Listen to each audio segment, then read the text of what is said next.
Welcome back to the sweatshop. In today's video, we're going to be working on this 2008 Pontiac Montana. What we're doing in today's video is we're going to be showing you how to replace the battery on this GM product. This particular GM product has a setup that many of the early and late 2000 products had, where it has this stupid bar that's usually over top of your battery, and it also has the fuse box usually attached to it on various different cars. It can be on the left or right side of the car from what I remember, but oh man, what a stupid placement for a battery. So I figured I would videotape this because, well, it's an easy video for me to edit and film, which is really nice, and it will be helpful for you at home. Also, well, there are many different things you might not know about replacing a battery, and a few things, especially if you're up in Canada, that are relevant to your pocketbook when replacing a battery. Bang for buck. It's this guy right here. The Costco brand Kirkland battery is the best bang for buck. They tend to be a little bit more expensive than the cheapest option that you'll find at Canadian Tire or Walmart. However, they have the absolute best warranty. It's 48 months free replacement and 100 months limited warranty or prorated warranty after the 48-month period, which is spectacular. A battery that has the same comparable warranty or a 5-year, only 5-year free replacement at my local parts store, to my cost, I think was like $270 something,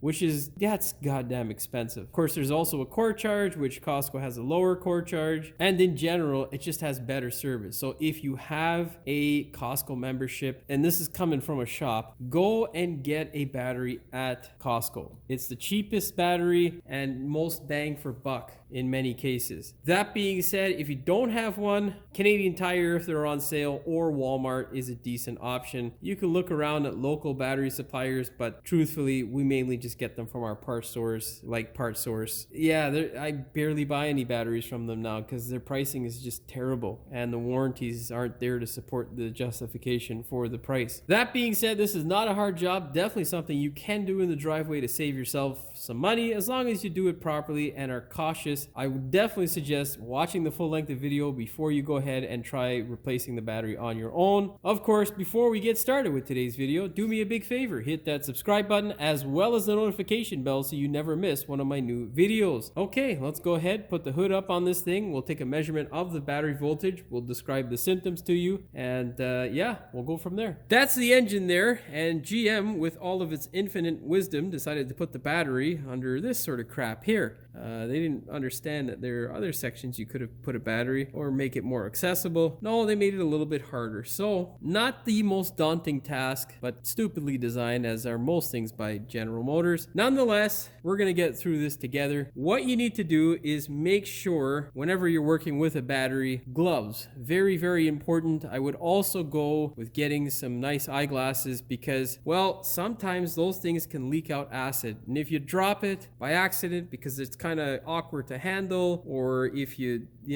somehow ground it off and it explodes, which is a potential, it could be really disastrous. Not trying to be funny, it is a serious matter. Batteries can be very dangerous, so whenever you're working with them, make sure you take your time, pay attention to what you're doing. That being said, it's not impossible to do, just be cautious. You're going to need a 10 mil, I think. Yeah, most likely a 10 mil for these clamps. I think the stock one's either a 10 or an 8 mil. Most of these top post GMs were 10. You're going to need a 13 mil as well, and you're going to need I think a clip remover. I can't remember, but I'll tell you as you go along. Anyhow, whenever doing this job, what you want to do is make sure you actually need a battery before you go ahead and try to change it, because let me tell you, it's a lot easier to hook up some crocodile wires to a multimeter than it is to pull all this shit apart and realize you have a broken ground cable or something of the sort. Nonetheless, let's go ahead now, get a multimeter. We'll hook up to the positive terminal and see what's going on. You want to make sure it is on DC or direct current. Maybe untangle the wires off camera before you bring it over. Anyhow, that's not important for you boys and girls at home. Grab your positive, you put it on this cable here. You can ground right to the battery if possible. This guy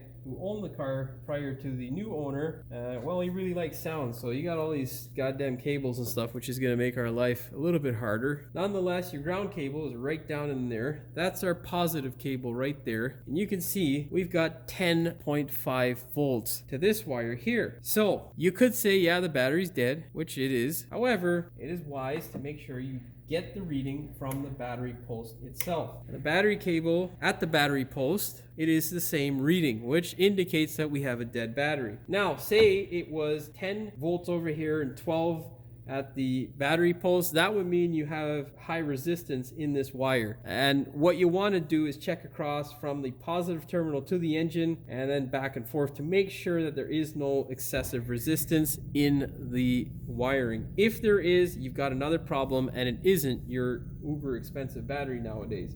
I'll demonstrate that for you. Take your ground clamp and fit it anywhere on the engine. You can see there we don't have any voltage drop right there. It is at 10.51 as it is at the battery post. Same thing on the engine. So we indeed have a dead battery. Now, hopefully you don't have a battery terminal that is covered in all sorts of stupid cables like this one is. That just makes your life a little bit harder. Nonetheless, not impossible. And in case you have a GM and you need to boost it, you put your negative cable somewhere around here on the engine, and your positive cable is that attachment there. You don't want to try and reach down there with your clamp because, well, this is grounded and that is positive. And if you touch them together, it'll make for an exciting night, but it won't be a happy one for you. Okay, now let's start getting this fuse box out of the way. I don't remember how to do this, and I should have my light on my head, but I don't. Anyhow, I'm gonna go get my light. I'll be back. Okay, so let's get this cover off. We'll see how if we can detach this thing relatively easily. So we got these two 10 mils in there. I can't remember how this guy comes apart, but I know there's a little trick to it. Anyhow, let's get a 10 mil ratchet wrench.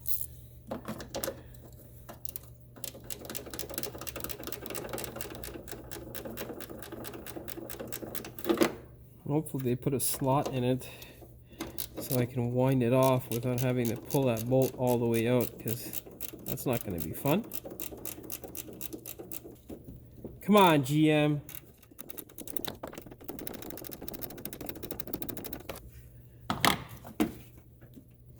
God damn it, really? Well, they did put a slot in it, they just didn't make it wide enough for the goddamn washer to come through. Thanks a lot, GM. Donkeys. I did say they make stupid design decisions. Yeah. Actually, you know what? I might be able to pull this guy out here without taking the fuse box out, because I think there's only one bolt on the back. Yeah, okay. Well, we'll leave this guy loose here. That way I can sneak it out easily. There's a 13 mil up in this corner here. We're going to take that out, and then we'll do the 2 in that section there. All right. Pull that guy out. So you might not need to touch this, but I'll let you know a little bit later on. Let me confirm first. Okay, let's get these 2 guys here. Now, on a lot of the older models, especially the cars, they had this stupid little loop that would hold on. Yeah, there we go. So you are good to go. We don't need to remove the fuse box, but loosening it isn't going to be a terrible thing. It'll make your life a little bit easier. As for the battery, there used to be these little C-clamps that these little guys would hold on to. So you might have to, you might not need to. You'll have to make that decision based on your particular model. If it's a Venture, should be fine. Hopefully you don't have any of these stupid gargantuan cables. Oh, look, there you go. We're removing that cable now because it's fucking pointless. Yeah, you want to know how much amperage that thing's helping with? 0. Oh, I love it when you have shit repairs. Okay, so whenever changing your battery, what you want to do is disconnect the ground side first, and you want to attach the positive side when the new battery is there. However, you also want to make sure that the battery terminals are not loose. This guy here is currently loose. We also have this fella here loaded with some wires, so I'm not sure whether these guys are hindering the clamping force of this wonderful clamp, but we will figure that out later on. Get a 10 mil of any sort, whatever you wish, and disconnect your ground side first. Pretty sure you can see it there. Oh no, all that wiring's in the way. Can you see it? There you go. You see the ratchet end there and my middle finger. That is what you want to disconnect. Oh yeah, you gotta love it. Anyhow, if you have a ginormous ground cable and it's as useless as this one, just do yourself a favor. Well, it's kind of helpful now. It's being used as a tug wire there just to get this shit out of the goddamn way. We're going to remove it because it's pointless. Come on, baby. Now, down inside there, you will need the 13 mil again to take off your battery tie down or hold down, and you do not want to put your battery or install it without that tie down because, well, your battery doesn't like to move, and if you allow it to move, it can make you pay dearly. So don't let that happen to you. Let's toss this guy in the garbage. Yeah. Put your bolt back on. Thread that guy back up. Inspect your terminal to make sure it doesn't look like utter dog shit. If it is nice and corroded, you're going to have to fix it up. A little bit of baking soda and water will definitely help. Just hide your ground cable there. Sneak it off into the distance, you know, so it's not in your goddamn way. Now get rid of this positive cable. I think the positive cable's still attached to other stuff like an amplifier and whatnot, so we're gonna leave those guys attached. You know, just yank this guy up slowly and put it off to the side. Okay. The fuck was that? I don't know where this came from, but I'm pretty sure it's from that janky ass repair. Most likely they put it around the post to snug up the terminal. If you guys have any ideas what this might be, leave them in the comments below. Okay. Now, our 13 mil is directly under this pile of trash, so you don't need to necessarily remove it, but in order to get you guys a nice view, I'm going to go ahead and remove it. Okay, so you're going to pull those stupid nuts out of there if you so choose, and just simply pull this guy off. And you can see down inside there, see that ugly little bolt down there? That fella is the 13 mil that you need to remove in order to pull the battery out. Make sure you get that guy back into place. Do not break it. You do not want your battery swishing around willy-nilly, because if it runs into your engine, that's going to be a very bad day. In case you don't believe me, that is your water pump, I believe. No, that's an idler. Anyhow, you don't want this shit falling onto the engine or jerking around. It shortens the life of the battery greatly. Get a 13 mil with an extension. All right. God damn it. Don't do what I just did. There we go. I should have got another fucking extension. Yep, I gotta go get another extension. Son of a bitch. Is this 3-inch gonna do it? Let's pray to God. Oh, thank the Lord. That shit came out relatively easily. This stupid fastener wants to keep falling out. Anyhow, okay, we got that. Move that guy out of there and get your hand in there. Now this is possible without removing the fuse box. However, if you got normal sized hands like I do, it will be challenging. Now all you got to do is just grab that old pile of shit battery and remove it. Sounds like an easy enough task, doesn't it? It's not. What you want to do is grab all these little wires, pull them out of the way. You're going to yank the battery off to the side like so, and then get your hand in there and yank up and out. Oh, God. Yeah. All right. Now, before you go ahead and put your new battery in, if there's any dirt and shit, just clear it out. And then what you're going to do is you're going to get this guy here. You're going to anti-seize the shit out of it so that it never, ever breaks on you. Now, with your bateria, you're going to get some grease and put it around your terminal. If you have a battery grease or spray can that's supposed to help with the corrosion and stuff like that, you can spray it. Make sure you put something on it. It definitely helps with conduction or the reduction of corrosion of any sort and whatnot. Nonetheless, go ahead and slide this ugly thing in. Make sure you don't break anything, and you are extra gentle with it. You have this stupid coolant hose right about here. There's a coolant hose or neck for your coolant. Don't screw that up. Okay. Now, get that stupid wire out of there. This ugly other shit out of there. Okay, push your battery all the way that you can away from the engine, and yeah. Now go get that ugly clamp that I was telling you to anti-seize. GM actually did something good here. This can go either way, does the same thing, which is nice. Make sure you anti-seize this guy nicely, because if you put too little on it, well, it's not going to have any real effect. Slide that guy in. Then what you're going to do is thread the bolt up by hand. You don't want to do this with a power tool, because if you screw it up on the initial engagement, that could mean the difference between a headache and less of a headache, because you are working on a GM product. So, all right, stick your gun in there, or your ratchet thingamabobber. God, This fucking fuse box, like, they just couldn't figure out another place to put it, huh? And then they wonder why they are potentially going out of business. Anyhow.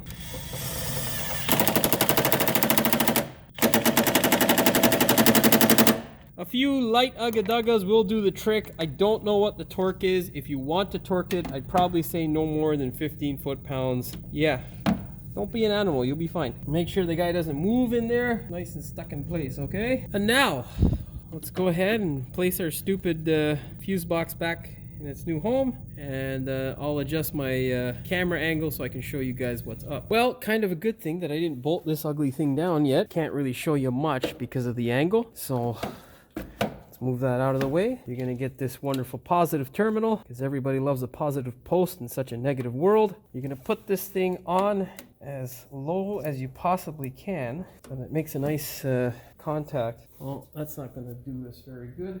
We're gonna get our flat screwdriver and tap it down just a bit by hand.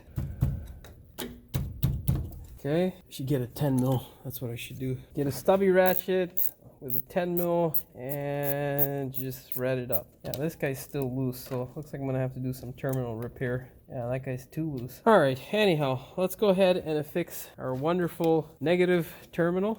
It will spark, don't be afraid. Okay, same thing, just get a flat screwdriver or anything really to tap it down. We're gonna use this guy here.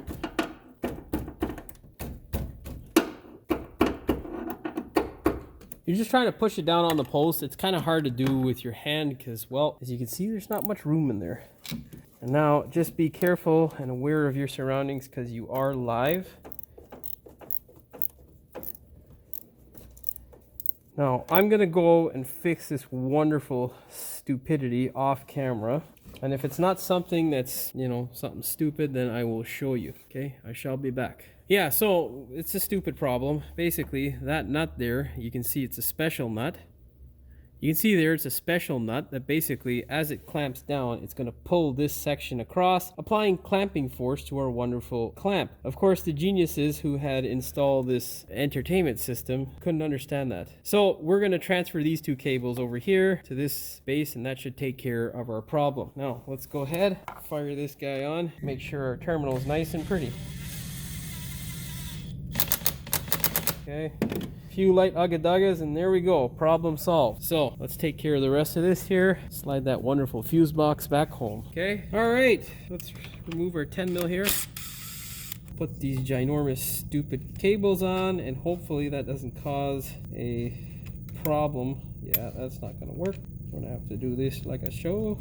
And we got this big ugly fucking trash as well. Good lord. Good lord. Yeah, I don't know how we're gonna do this, because that guy has a little door there. Oh boy. All right, I'm gonna go figure this out because this has nothing to do with you guys, so I shall be back. Yes, okay, so we were able to connect that stupid monstrosity of a cable here. We'll deal with this cover or leave it open just so we can accommodate that crap, because I don't know how it's wired up, and truthfully, we don't want to mess with it right now. This car is destined for the scrap heap, so we're not trying to spend really any cash on this thing. We are just trying our best to make sure it makes it through the winter with as minimal cost as possible. Now, back to GM's wonderful stupidity here. Thread this back up as best you can. Why make a cutaway? Why make the stud shorter?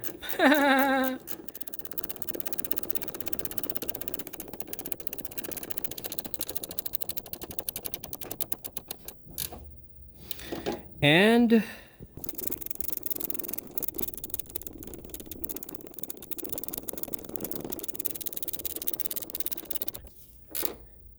torque spec. Don't fuck it up and don't be a gorilla, you'll be fine. Now let's put this wonderful craptacular invention back.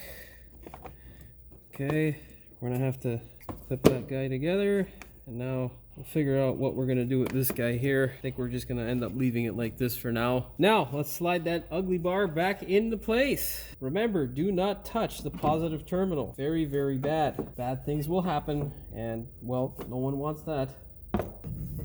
Oh, god damn it. Who makes this shit? Well, if you decide to take your fuse box off, well, leave it off until you get this stupid fucking thing back on, because, boy, Is it fun?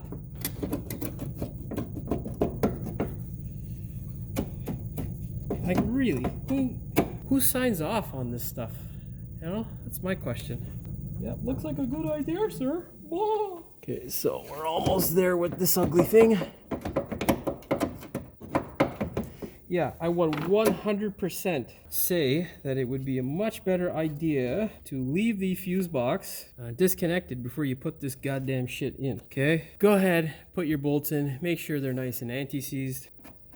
Always thread them up by hand, and make sure you take your time. Okay, let's try and get that other side there settled in. Yeah, so I had to loosen this thing up just to get that stupid bar into place so I could thread this 13 mil in. God, yeah, anger. What I was going to say before my brain started to malfunction is I do not miss working on these shit boxes for stupid things like this. God. Anyhow. Torque spec is don't fuck it up. Now again, back to ratcheting this garbage. And now what we can do is take our wonderful multimeter and test out to see what the voltage is at the clamps, at the terminals. What you're gonna do is turn it to direct current. We're gonna hook up our positive terminal because it's a little bit easier to access. It's kind of in the way, but right down here is where our positive terminal is. You can hook it up here if you like because we know that wire is good. And now connector to the negative side. We've got 12.4. Oh, what do we got there? What do we got here, guy? There we go. 12.45. So it's a little bit low, but we'll give it a charge. It should start it no problem. In fact, let's do that now. We'll start it up and see how she sounds.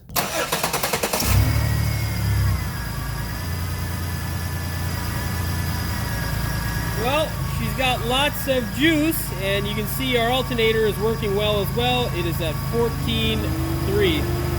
So, you can see our alternator reading is at 14. That's what you want. If you are running it with a dead battery, you'll see that the alternator charge is going to be much higher. That is normal. It's just trying to compensate. Anyhow, we are good to go. Well, we are good to go. And if you've ever wondered why it is you get charged so much for a simple task like this, well, it's because engineers are stupid. Nonetheless, that is the end of our video. Hopefully you found the video entertaining as well as informative. If you did, please like, share, and subscribe. Don't forget to hit the notification bell so you never miss one of my new videos. And as always, thanks for watching. We will see you in the next one.